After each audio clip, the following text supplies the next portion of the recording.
Magandang umaga po sa lahat, Luzon, Visayas, Mindanao, kung saan kayong dako ng mundo po, tayo nagbabalik dito sa aking munting channel po, sa Soriano TV 29 para mag-discuss ulit ng another coins. Ayan po. Ayan, at ito ay ating hilig po, pangungulikta ng barya. Siniseling natin dito sa aking YouTube channel kung magkano na ang kanilang mga halaga. Ayan po, magandang umaga po sa aking mga subscriber ko dito po sa aking YouTube channel kung saan kayong dako ng mundo po. Thank you so much po sa lahat. Yung mga nanonood naman po doon sa aking FB page, maraming salamat din po. Ayan. Ayan. At lahat po ng kolektor, mga senior citizen po, mga numismatist, kung saan kayong dako ng mundo po, ayan, magandang umaga po sa lahat. Keep safe po sa lahat and God bless. Ang pag-usapan po natin ngayon ay word coins. Ayan po.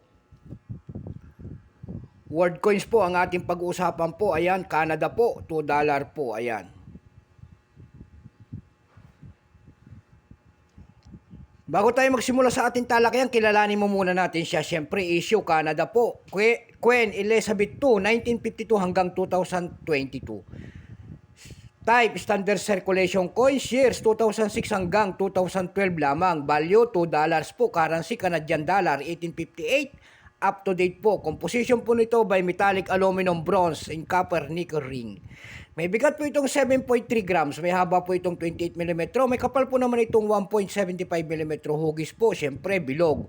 Orientation nito, middle alignment. Number and dash 30139. Reference number KM-837.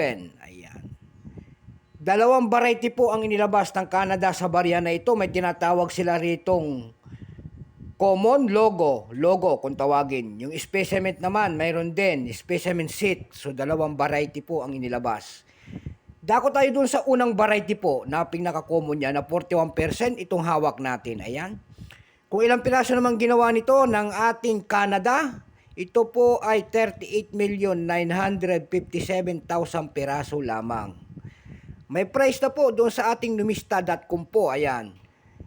Binigyan na ng mga presyo. Ang kanyang very fine, 82. Extra fine, 93. Almost uncirculated, nagkakahalagaan ng 160 pesos. Yung uncirculated po ay nagkakahalagaan ng 200 pesos.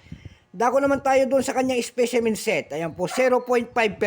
Wala pong selling price pa, wala pang price. Pero kung ilang piraso naman ginawa ng Canada sa barya na yon, ito po ay 27,156 piraso lamang. Itong hawak natin, dako naman tayo dito sa kanyang price. Ayan po, doon sa ating platform na eb.com po, may nagbebenta na nito na $19.66. Mayroon na rin po tayo nakita doon na nagbebenta po nito na $16.95. Mayroon din $6 tayo nakita doon. Ang pinakamaliit po na bintahan doon, nagkakalaga ng $5. Ayan po, sorry po. Sa carousel page naman po, ayan, dito sa ating Pilipinas, mayroon na nagbebenta dito ng pinakamaliit na 150 pesos. Mayroon din tayo nakita doon na nagbebenta nito ng 250 pesos per piece. Ayan. Sana naliwanagan kayo, ayan po, sa ating barya na word coins. Ayan, so magandang umaga po sa lahat and God bless. Dito na lamang po, sana palubin tayo ng Panginoon sa buhay natin sa araw-araw and take care.